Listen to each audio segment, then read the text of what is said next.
Hello friends, welcome to Sirisha's kitchen. ఈరోజు మనం ఈ వీడియోలో గోకరకాయతోని కర్రీ తయారు చేసుకుందామండి. ఇందులో పచ్చి కొబ్బరి అలాగే పచ్చిమిర్చి వేసుకొని చేసుకుంటే చాలా బాగుంటుంది. మీరు కూడా ట్రై చేయండి. దీనికి కావాల్సిన పదార్థాలు అలాగే తయారు చేసే విధానం చూద్దాం.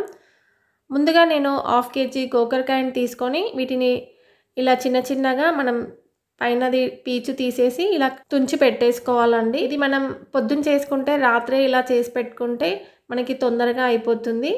ఇప్పుడు వీటిని ఒకసారి కడిగిన తర్వాత ఇందులో ఇవి మునిగే వరకు వాటర్ వేసేసుకొని ఇందులోనే కొద్దిగా ఉప్పు వేసుకోవాలండి. ఇలా వేసుకుంటే ఇందులోంచి ఒక స్మెల్ అనేది వస్తుంది కదా, అది పోతుంది. ఇప్పుడు మనం దీన్ని స్టవ్ పైన పెట్టుకొని ఒక 10 minutes వీటిని ఉడికించుకోవాలండి. వీటిపైన మూత పెట్టి ఉడికించుకుందాము. ఈ లోపల మనం పచ్చి కారం తయారు చేసుకుందామండి. దీనికోసం ఒక మిక్సీ జార్ తీసుకొని ఇందులో 1 టేబుల్ స్పూన్ వెల్లుల్లిని వేసుకుందాము. అలాగే స్పైసీకి తగ్గట్టుగా పచ్చిమిర్చి వేసేసుకోవాలండి. మీరు తినే కారాన్ని బట్టి ఈ పచ్చిమిర్చిని వేసేసుకోండి. పచ్చిమిర్చి కొన్ని కారం ఎక్కువగా ఉంటాయి కదా, అవి చూసి వేసేసుకోండి. అలాగే ఇందులోనే 1 టీ స్పూన్ ఉప్పు వేసుకొని దీన్ని కొంచెం బరకగా గ్రైండ్ చేసుకుందాము. చూసారు కదా, ఇలా బరకగా గ్రైండ్ చేసేసుకొని దీన్ని పక్కన పెట్టేసుకుందామండి. అదే మిక్సీ జార్లో ఒక 2 టేబుల్ స్పూన్స్ పచ్చి కొబ్బరి ముక్కలు వేసేసుకొని దీన్ని కూడా మెత్తగా గ్రైండ్ చేసుకుందాము. మీ దగ్గర పచ్చి కొబ్బరి లేకపోతే ఎండు కొబ్బరి కూడా వేసుకొని చేసుకోవచ్చు. ఇప్పుడు 10 నిమిషాల తర్వాత మనం గోకరకాయలు ఉడికాయో లేదో చూద్దామండి. చూసారు కదండి, ఇవి కొద్దిగా కలర్ చేంజ్ అయ్యాయి. అలాగే మనం ఇలా పట్టుకుంటే మెత్తగా అవుతాయి. ఇప్పుడు ఉడికిపోయినట్టేనండి. స్టవ్ ఆఫ్ చేసేసుకొని ఇందులో ఉన్న వాటర్ తీసి వీటిని పక్కన పెట్టేసుకుందాము.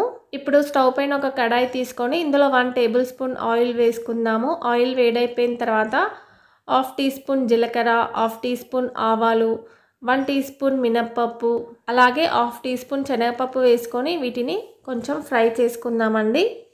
ఇవి కొద్దిగా ఫ్రై అయిపోయిన తర్వాత ఇందులో ఒక మీడియం సైజ్ ఉల్లిపాయని ఇలా చిన్న చిన్న ముక్కలుగా కట్ చేసుకొని వేసేసుకొని దీన్ని కూడా కొద్దిగా ఫ్రై చేసుకుందాము.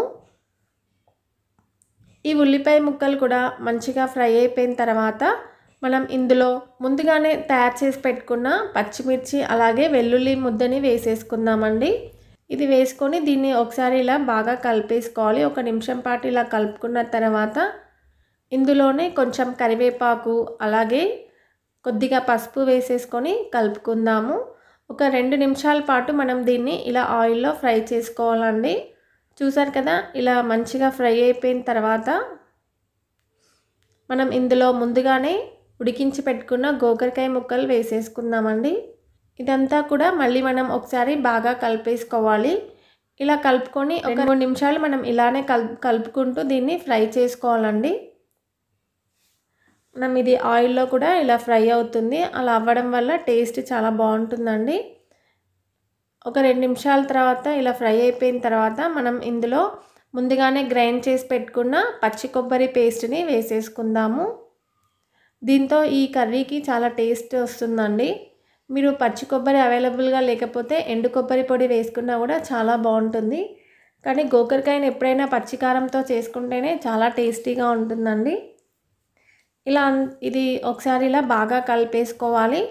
ఇలా కలుపుకొని మళ్ళీ ఒక 2 నిమిషాలు మనం ఈ కొబ్బరి కూడా బాగా ఫ్రై అయ్యేలాగా కొంచెం ఇలానే ఒక మీడియం ఫ్లేమ్లోనే దీన్ని ఫ్రై చేసుకుందాము. ఇలా ఇదంతా కూడా మంచిగా ఫ్రై అయిపోయిన తర్వాత టేస్ట్ చూసుకొని మీకు ఇందులో ఉప్పు పడితే కొంచెం ఉప్పు వేసేసుకొని, నాకు కొంచెం ఉప్పు తక్కువైనట్టు అనిపించింది కాబట్టి నేను ఉప్పు వేసేసుకుంటున్నాను. ఇప్పుడు ఇలా కలుపుకొని ఇప్పుడు ఇలా ఉప్పు కూడా అంతా కలుపుకున్న తర్వాత చివరిలో కొద్దిగా కొత్తిమీర వేసేసుకుంటే మనకి ఈ కర్రీ అనేది రెడీ అయిపోతుందండి. చూసారు కదా, ఎంత సింపుల్గా ఈజీగా మనం గోకరకాయతోని ఈ కర్రీ తయారు చేసుకున్నామో. మీరు కూడా ఈ విధంగా ఒకసారి ట్రై చేసి చూడండి. ఈ వీడియో కనుక మీకు నచ్చినట్లయితే లైక్ చేయండి, మీ ఫ్రెండ్స్కి రిలేటివ్స్కి షేర్ చేయండి. అలాగే మరిన్ని లేటెస్ట్ రెసిపీస్ కోసం శిరీషా కిచెన్ ఛానల్ని సబ్స్క్రైబ్ చేసుకోండి. Thank you friends, thank you for watching.